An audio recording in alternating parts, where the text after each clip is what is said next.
नारायण नारायण नारायण। हरे कृष्णा कृष्णा कृष्णा हरे हरे, हरे राम राम राम हरे हरे। जय जय श्यामा जय जय श्याम, जय जय श्री वृंदावन धाम। श्रीमद् कुंज विहारिणे नमः। आप सभी के लिए मैं बिहारी जी के चरणों में मंगल कामना करता हूँ कि बिहारी जी आप सभी का मंगल करें, अपनी कृपा दृष्टि हमेशा रखें। अस्तु। साधकों के लिए कुछ विचार चल रहा है कि साधक अपनी साधना को कैसे आगे बढ़ाए और क्या क्या सावधानियां रखे। एक बात तो निश्चित है, आप थोड़ा गंभीरता से समझेंगे तो आपकी समझ में आएगी। जब तक आपका चित्त शुद्ध नहीं होगा, चित्त कहें मन कहें अंतःकरण कहें एक ही बात है, जब तक आपका चित्त शुद्ध नहीं होगा, इस रास्ते में आपकी रुचि ही नहीं बनेगी। देखो, ये सच्चाई है। मैं तो ये चाहता हूँ कि हर एक जीव ईश्वर से जुड़े और जो लोग हमसे जुड़े हुए हैं, मेरी ये हार्दिक इच्छा होती है कि वो वृंदावन में आएं, यहाँ कुछ समय बिताएं, कुछ समय रहें और वृंदावन के महत्व को समझें। ध्यान देना,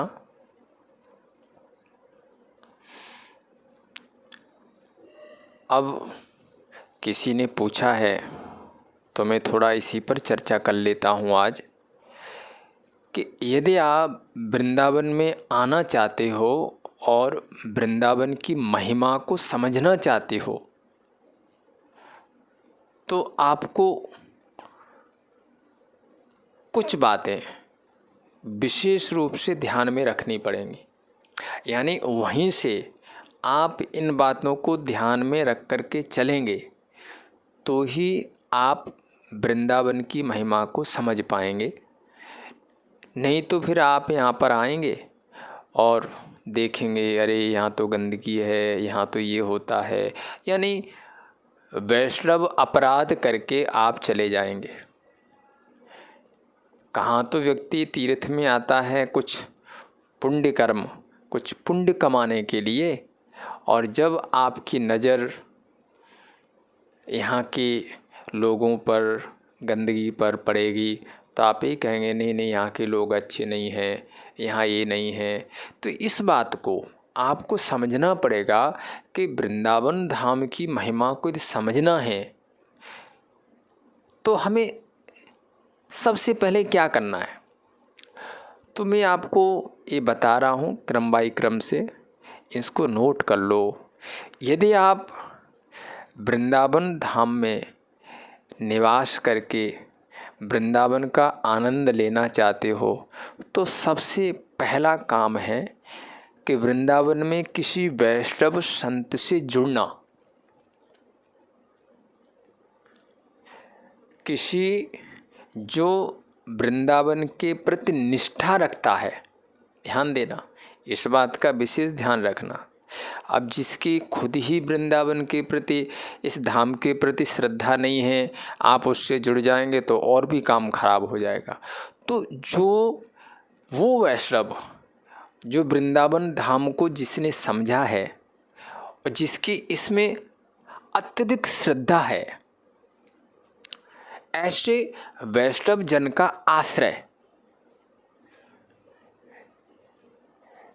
जब आप किसी वैष्णव का आश्रय लेंगे तो उसकी समीपता ही कुछ, उसके शरीर की ऊर्जा ही कुछ ऐसी होती है कि आदि श्रद्धा तो उसके पास रहने से आपके अंदर बन जाएगी धाम के प्रति। और फिर आप उनसे जिज्ञासा करेंगे, उनसे पूछेंगे, तो वो समझा समझा करके आपके मन में इस धाम के प्रति एक विशेष श्रद्धा जागृत कर देंगे। तो सबसे पहला काम तो ये है कि वृंदावन में किसी ऐसे वैष्णव जन का आश्रय जो वृंदावन की महिमा को समझता भी हो, साथ साथ वृंदावन के प्रति जिसकी अटूट श्रद्धा हो, महिमा को समझता है और श्रद्धा है। ये दोनों चीज़ें जिसके पास हैं, उसके पास रहोगे तो आपको वृंदावन का रस मिलने लग जाएगा। तो पहला काम है किसी वैष्णव जन का आश्रय। उसके बाद दूसरा काम है कि यहाँ की जो रज है, जिसको हम लोग मिट्टी बोलते हैं, यहाँ मिट्टी नहीं, यहाँ रज कहते हैं, ये रज है। तो वृंदावन की रज का सेवन, यानी क्योंकि यहाँ की जो रज है वो तो भागवत में आता है कि भगवान ने स्वयं खाई है, इसलिए ये जो वृंदावन की रज है ये प्रसाद है।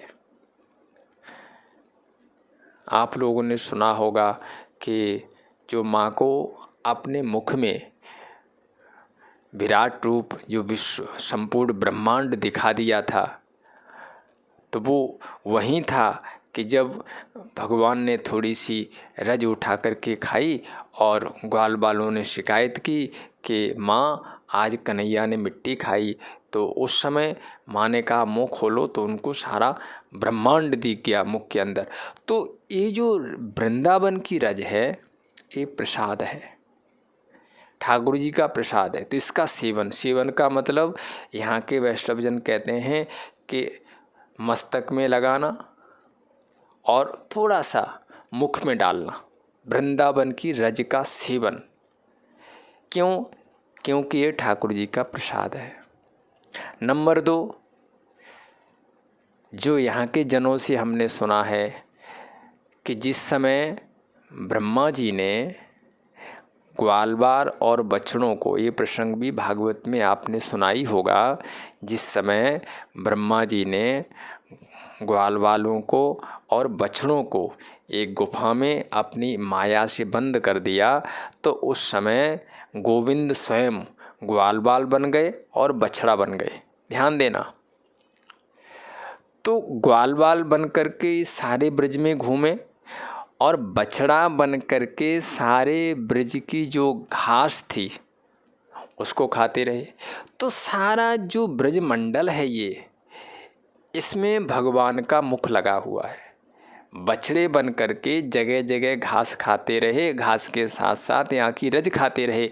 इसलिए यहाँ की रज की महिमा है, ये रज प्रसाद है, ठाकुर जी का पाया हुआ प्रसाद है। इसलिए संत जन ये कहते हैं कि यदि ठाकुर की भक्ति पानी है तो आप ब्रज रज का सेवन करो। और इस बात को ब्रज रज का सेवन करना है, ये बात यहाँ के वैष्णव जन ही आपको बता पाएंगे। तो पहला कारण कि बाल रूप में उन्होंने स्वयं इस रज का सेवन किया, उसके बाद बछड़े बन करके इस रज का सेवन किया। और तीसरी बात एक और है कि आज भी यहाँ पर भगवान का नित्य विहार, नित्य लीलाएं इस ब्रजमंडल में चलती रहती हैं। तो श्री जी के साथ ठाकुर जी नंगे चरण इस वृंदावन में घूमते रहते हैं। तो महाराज उनके चरण इस रज के ऊपर पड़ रहे हैं इसलिए ये रज विशेष पवित्र है, विशेष ऊर्जा से भरी हुई है। क्योंकि भागवत में भी ये आया है कि रहु गड़ई तत्तपसान याति न चेत जया निर्वपनाद गृहात बा। रहुगण, ये जो ज्ञान है, ये जो ईश्वरीय ज्ञान है, ये तुझे तपस्या से नहीं मिलेगा, शास्त्रों के अध्ययन से नहीं मिलेगा, यज्ञ यागादि से नहीं मिलेगा। कैसे मिलेगा? बिना महत्पाद रजोभिषेकम। जब तक तू किसी महापुरुष की चरण धूलि में लेटेगा नहीं जा करके, तब तक तुझे ये ज्ञान, एक यानी ईश्वर की प्राप्ति नहीं हो सकती। तो इसलिए महाराज ये बात स्वयं संतों ने अपने मुख से कही है कि ये जो ब्रज रज है, यदि आप वृंदावन की महिमा को समझना चाहते हैं तो ब्रज रज का सेवन करो। तो पहला वैष्णव जनों की समीपता, दूसरा ब्रज रज का सेवन, और तीसरा यमुना जी का दर्शन।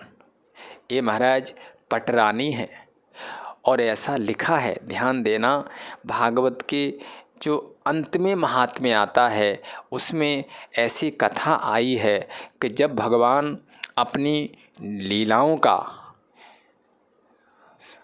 सब पूरा करके, लीलाओं को पूरी करके जब यहाँ से अदृश्य हो गए, सभी के बीच में से जब चले गए, तो उस समय जो रानियां थीं बहुत उदास थीं। तो भगवान के प्रपौत्र उनको वृंदावन में लेकर के आए, और वृंदावन में जब उनको लाया गया तो यमुना जी के किनारे गए। तो उन्होंने जब यमुना जी से प्रार्थना की, दर्शनों की इच्छा की, तो यमुना जी प्रकट हो गई। और प्रकट हो गई तो क्या देखा कि यमुना जी बहुत प्रसन्न है, बहुत प्रसन्न। तो उन्होंने कहा कि क्या बात है, जो हमारे प्रियतम थे वो आपके भी तो प्रियतम थे, और वो चले गए, अपनी लीलाओं का संवरण करके यहाँ से चले गए। हम तो उनकी विरह में उदास हैं और आप इतनी प्रसन्न नजर आ रही हो, क्या बात है? तो उस समय यमुना जी ने कहा कि हाँ, वो आप लोगों के बीच में से तो चले गए, लेकिन हमारे पास उनका हमेशा निवास रहता है। क्यों? क्योंकि यहाँ पर नित्य वो श्री जी के साथ में, राधा रानी के साथ में नित्य विहार करते रहते हैं। इसलिए मेरे पास से वो नहीं गए, मेरे पास तो अभी हैं। तो उस समय उन्होंने कहा कि फिर हमें उनके दर्शन कैसे होंगे? तो उन्होंने कहा कि एक जगह जाओ, वहाँ जा कर के आप एक अनुष्ठान करो, तो उद्धव जी आपको उनके बारे में कुछ बताएंगे, उसके बाद आपको दर्शन होंगे। तो यमुना जी जो भगवान की पटरानी हैं, इनकी कृपा भी बहुत ज़रूरी है, यानी यमुना दर्शन। यदि साधक वृंदावन में वास करता है, रहता है और ठाकुर की प्रेमा भक्ति चाहता है, तो ध्यान देना, ये तीन उसके जीवन में अवश्य अवश्य अवश्य होने चाहिए। यहाँ के जो वैष्णव जन हैं, जो भगवत भजन में बस विरक्त होकर के बैठे हुए हैं, किसी वैष्णव जन की समीपता, ब्रजरज का सेवन और यमुना का दर्शन, ये तीन काम यदि आप करोगे तो ही आपको धाम की महिमा का पता चलेगा, तो ही आप इस पथ पर चल पाओगे, तो ही आपकी इधर निष्ठा बनेगी। तो मैं यही कह रहा हूँ कि मैं तो चाहता हूँ कि सब लोग इस पथ पर आ जाएं, लेकिन जब तक आपका चित्त शुद्ध नहीं होगा तब तक आपको ये पथ अच्छा ही नहीं लगेगा। आपको महाभारत में आया है, दुर्योधन अपने मुख से कहता है भगवान कृष्ण से कि वासुदेव, जानामि धर्मम न च मे प्रवृत्ति, जानाम्य धर्मम न च मे निवृत्ति।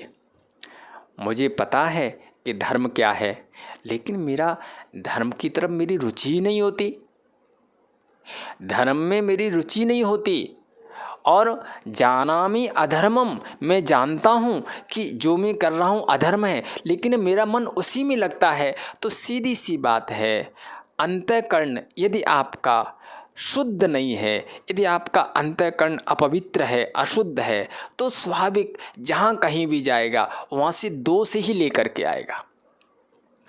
इसलिए इस पथ पर आना है तो सबसे पहला काम है अंतःकरण को शुद्ध करो।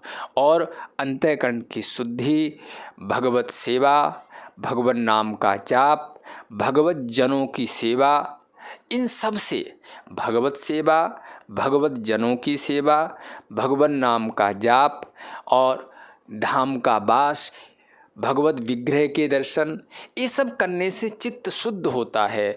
तो हमारी यही कोशिश है कि पहले आप अधिकारी बने, इस पथ पर चलने के आप पहले अधिकारी बने। जब आप अधिकारी बनेंगे तभी आप इस पथ पर चल पाएंगे, नहीं तो बस आएंगे और कोई न कोई ऐसी घटना ठाकुर जी घटा देंगे और आपकी अश्रद्धा हो जाएगी और वापस आप दुनिया में फिर चले जाएंगे।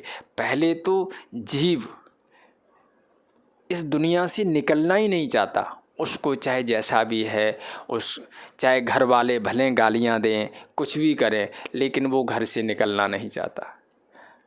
तो पहले तो उसको खुद का मन नहीं करता निकलने को।